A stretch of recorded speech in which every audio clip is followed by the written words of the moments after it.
All right, welcome back to another video of the Target Individual Program Target Experience. So again, when I talk about how they keep manipulating Pam and they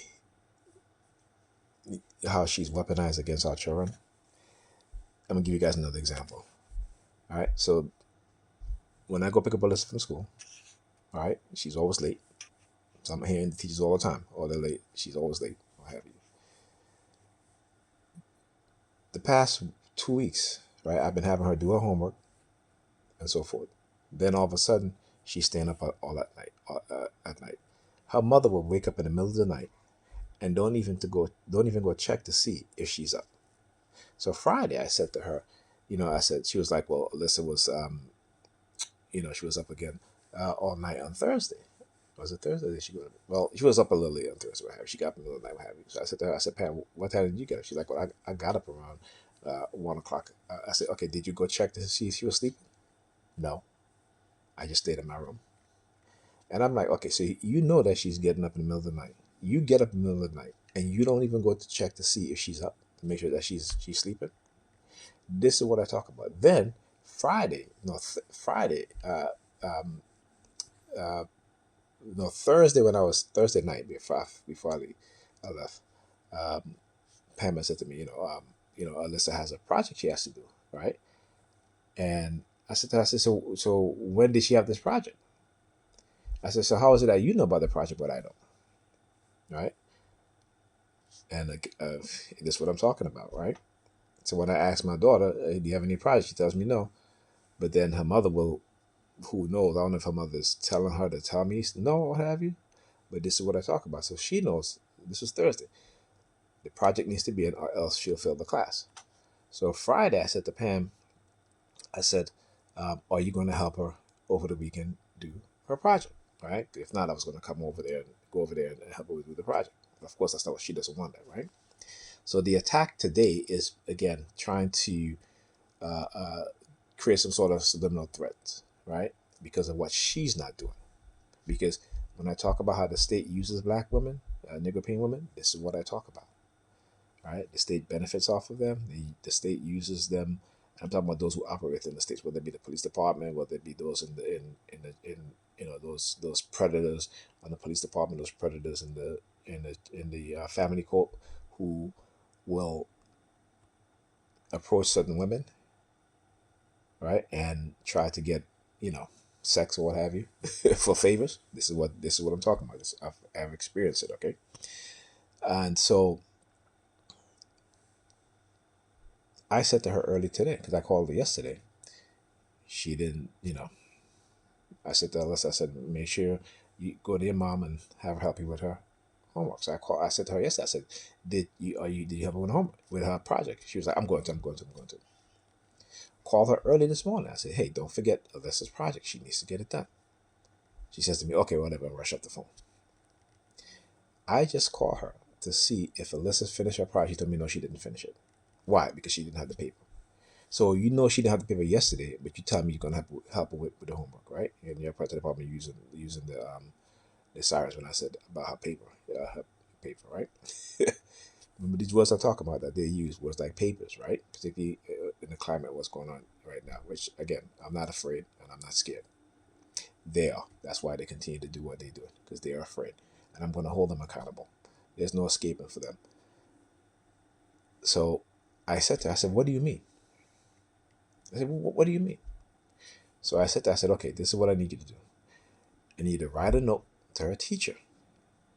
Explain to her teacher what happened. Ask if he can give her an extension to hand in her report.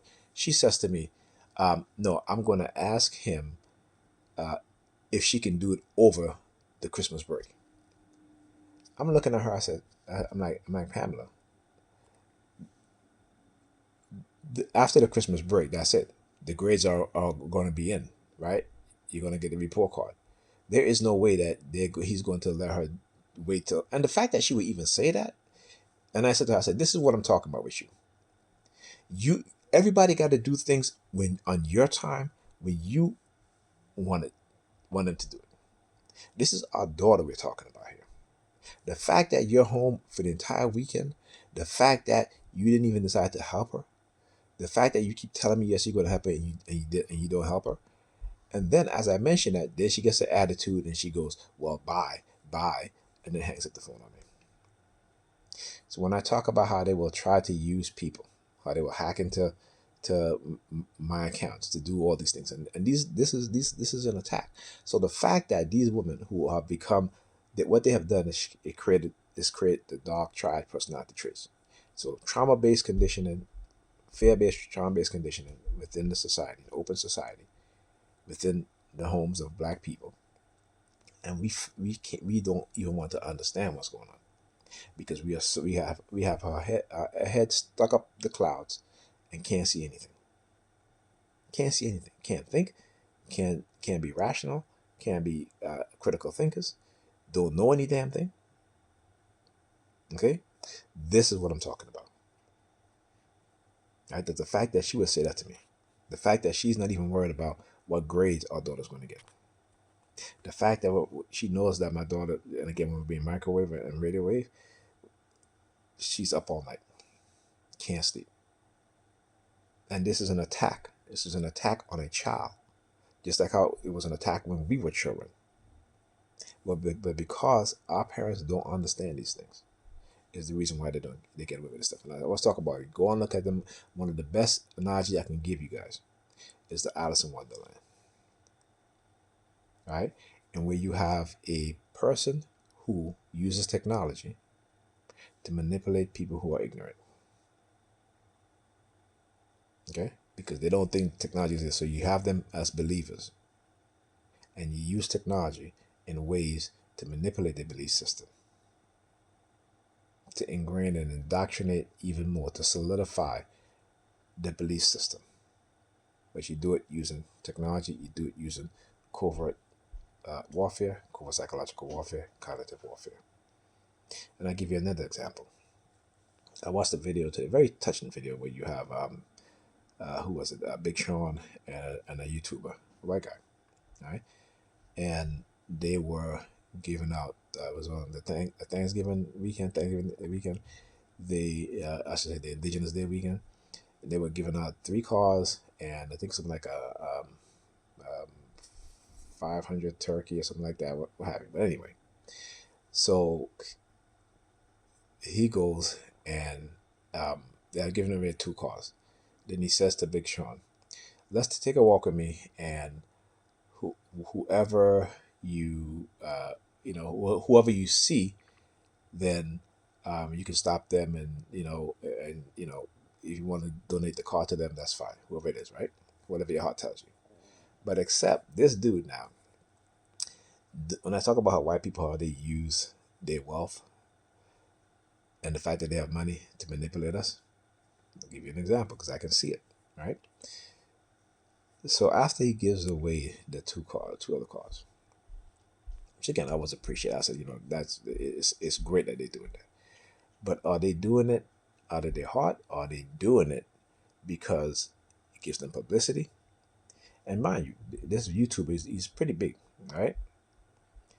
And so, doing all that it's to me is the bare minimum. It is the bare minimum, right? So as him and Big Sean is walking, he points to a vehicle. It was an older vehicle, right? And it's probably one of the oldest vehicle that from the point where they were at to where they walked to. So he stopped that vehicle first, talking to this guy. And this guy had just a back injury and stuff like that. Right, see, like mine, he can't work anymore. And then he donated. So remember, he said to Big Sean, he says, "Whoever you pick out, you'll be fine." But this guy, he picks out the individual. And when I talk about how these YouTubers, who is behind them, how they are like, a lot of them are like the so-called faith healers of the 80s and 90s, right? So they know exactly who it is. They know exactly who it is, because it is their way of indoctrinating you into your belief system even more, right? Not every, but most black people who are living in communities where probably people are black, all of them, most of them are, particularly, well, for those who are believers, all of them are praying to God every single day, right? for things, right? So when he chooses that person, of course he's a believer. He goes, "Thank you." I was just praying that because I'm going through difficulties. But that's most black people. That's most black people. But because we have an individualistic mindset, and religion does that to us, they know how to manipulate us.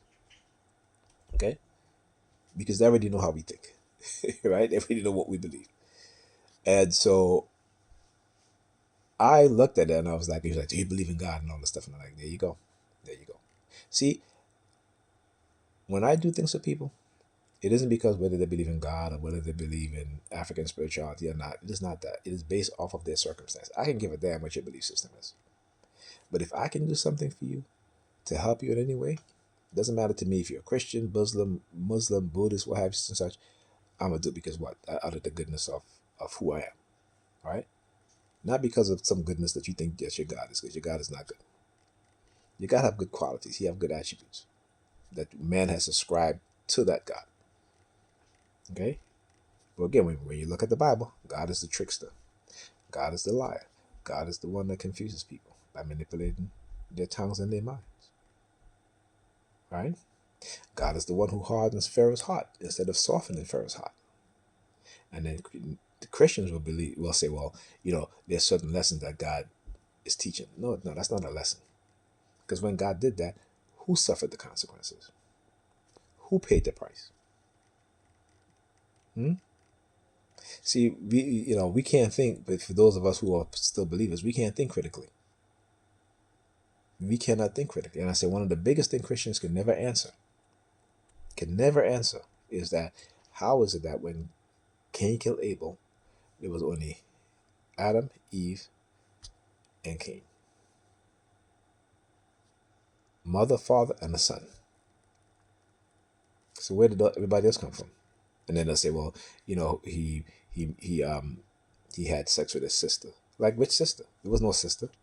Do you mean after that Adam and Eve had more kids, that Cain ended up sleeping with his sister? Which doesn't make any sense because the Bible tells you that Cain, after he was driven out in the garden by, or whatever, he's not in the garden, but wherever he was living, in the cave, right? That he traveled to the land of Nod where he found a wife. So think about that. Then they'll say, well, they had other kids, right? Yeah, but remember, this happens immediately after, right? He killed his brother. He traveled to the land of, and God said, He said that I'll be cursed.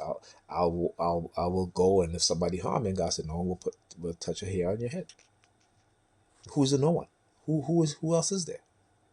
So if you can seriously, and don't listen to your pastors when they try to tell you all kind of bullshit. Once you think about it critically, where did the other people come from in the land of Nod? Because obviously there might have been a whole bunch of people in Nod, and they all can't be Adam and Eve's children. Because if it happens right after, right, if he kills Abel and God kicks him out of the garden out of the cave right after, or the area that they were living in, how is that he goes to the land of Nod, he finds a wife? How is that? How is it? So again, things you need to understand. The manipulation and what it is that they do. And those with money and power who wants to control you, who wants to keep you in that belief system, that doesn't benefit you. It benefits them. What it is that they'll do. So if 100 people, fall, I would say fall victims, because they are victims also, because you're giving brand new vehicles to people who are not working, who can barely, because they drive an old vehicle. So imagine the insurance they're going to have to pay for that new vehicle. Where are they going to get the money from? That's more money you are adding to their expense. Right? Think about that. They don't even think about that. Right? They don't even think about that. So, again, open your mind, open your eyes, see the truth, understand what it is that they're doing. Particularly as black people, understand how they're weaponizing us against each other, how they're weaponizing the mothers against their sons and the men in their group. All right, talk to you guys in the next video.